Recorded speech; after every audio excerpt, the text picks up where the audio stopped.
السلام علیکم ورحمۃ اللہ وبرکاتہ۔ الحمد للہ والصلاة والسلام علی رسول اللہ وعلی آلہ واصحابہ اجمعین ومن تبعہم بإحسان الی یوم الدین، اما بعد۔ آج کا انشاءاللہ ہمارا ٹاپک ہے نماز جنازہ اور اس کا طریقہ، جو سنت سے یعنی صحابہ کے عمل سے، اللہ کے نبی صلی اللہ علیہ وسلم کی سنت سے جو ثابت ہے۔ نماز جنازہ میں 4 تکبیرات ہیں۔ سب سے پہلے میں آپ کو طریقہ بتا دوں انشاءاللہ۔ نماز جنازہ میں 4 تکبیرات ہیں،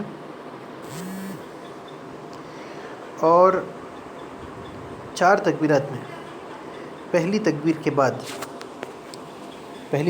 بعد اللہ اکبر، اس میں ہم لوگ ہاتھ اٹھا کر تکبیر پڑھیں گے، اللہ اکبر پڑھیں گے، جس طرح عام نمازوں میں ہم لوگ پڑھتے ہیں۔ پہلی تکبیر کے بعد ہم اعوذ باللہ من الشیطان الرجیم بسم اللہ الرحمن الرحیم کے بعد سورۃ الفاتحہ پڑھیں گے۔ پھر اس کے بعد دوسری تکبیر ہوگی اللہ اکبر، اس کے بعد درود ابراہیم پڑھیں گے یا صلاۃ الابراہیمیہ پڑھیں گے، اللہم صلی علی محمد وعلی آل محمد، اور آخر میں وعلی ابراہیم وعلی آل ابراہیم انک حمید مجید۔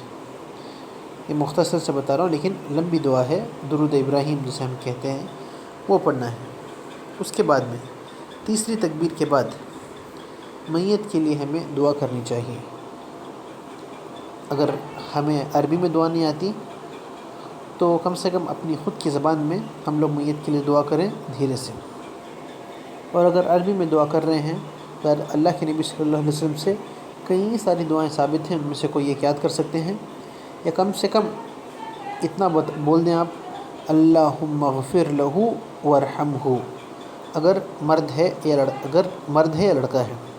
اگر عورت ہے اللہم اغفر لہا وارحمہا، مرد ہے تو کیا پڑھیں گے اللہم اغفر لہ وارحمہ، اور عورت ہے تو اللہم اغفر لہا وارحمہا۔ یہ سب سے چھوٹی ہے، یعنی یہ سب سے چھوٹا حصہ ہے ایک لمبی دعا کا، جو ہم کو کم سے کم پڑھنا چاہیے۔ یا اپنی زبان میں بھی دعا کر سکتے ہیں، بہتر ہے کہ جو سنت سے ثابت ہیں دعائیں ان کا ہم لوگ اہتمام کریں۔ اچھا، پھر اس کے بعد میں چوتھی تکبیر کے بعد تھوڑا انتظار کریں گے، چوتھی بار اللہ اکبر کہہ کر تھوڑا انتظار کریں گے، پھر دائیں جانب رائٹ سائڈ ہم لوگ ایک بار السلام علیکم ورحمۃ اللہ کہہ کر کے نماز کو پورا کریں گے۔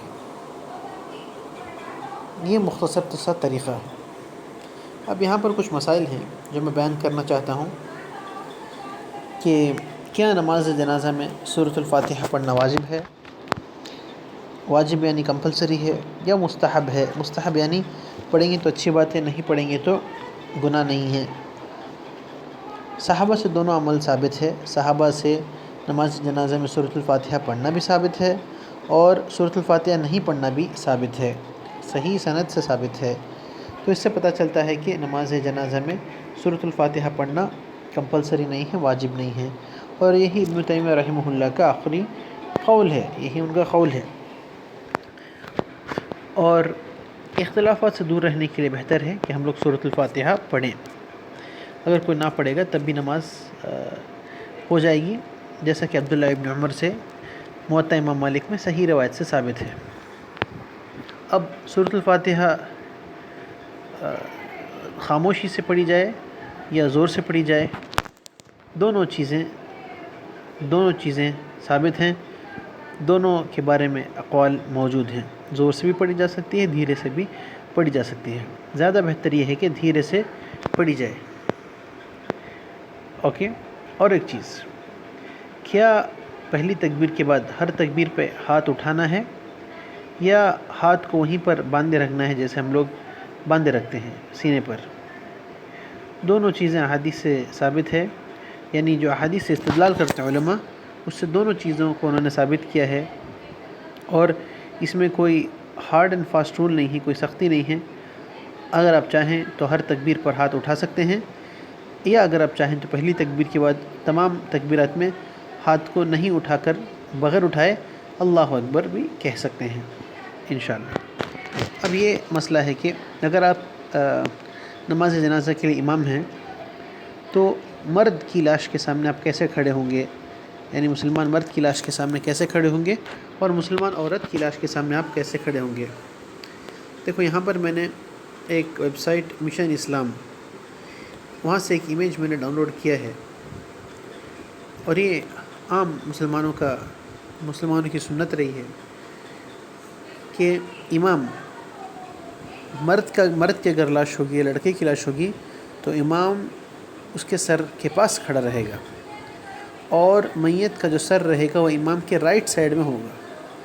میت کا سر امام کے رائٹ سائڈ میں، میت کے پیر امام کے لیفٹ سائڈ میں ہوگا۔ اوکے، یعنی امام قبلہ رخ ہوگا، اور اس طرح سے، جس طرح سے پکچر میں دکھایا گیا ہے اس طرح سے امام کھڑے ہوں گے۔ یعنی مرد کا سر ہوگا تو مرد کی لاش ہوگی تو امام مرد کے سر کے پاس کھڑا رہے گا، مرد ہو یا لڑکا ہو۔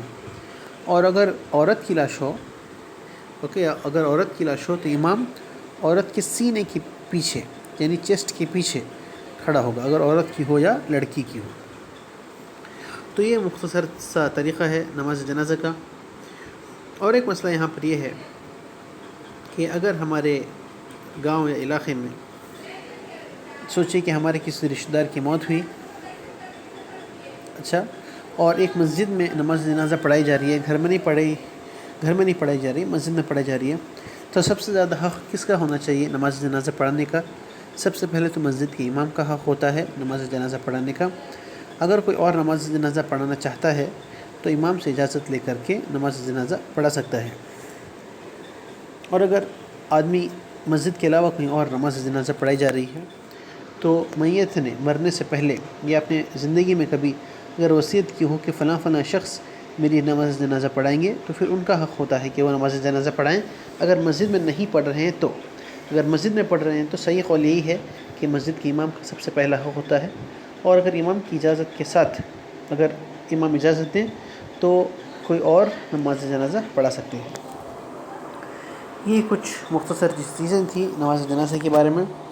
اور ایک چیز یہاں پر میں یہ بتاتا چلوں کہ اگر نماز جنازہ میں کوئی تکبیرات زائد ہو گئی، کوئی تکبیرات زیادہ ہوئی، ٹھیک ہے، یا نماز جنازہ میں کچھ غلطی ہوئی، تو اس میں سجدہ سہو نہیں ہے، اس میں سجدہ سہو کی کوئی گنجائش نہیں، کیونکہ میت کے سامنے سجدہ نہیں کرنا ہے۔ لیکن اہتمام کریں کہ انشاءاللہ 4 تکبیرات ہی ہوں، لیکن اگر اس سے زائد ہوئی یا اگر اس سے کم ہوئی تو انشاءاللہ کوئی پریشانی کی بات نہیں ہے، بس اوقات غلطی ہو جاتی ہے، اوکے، لیکن سجدہ سہو نہیں ہے۔ اللہ سبحانہ وتعالیٰ سے گزارش ہے کہ اللہ ہم کو دین کا صحیح صحیح سیکھنے کی توفیق عطا فرمائے۔ وأقول قولي هذا، استغفر الله لي ولكم۔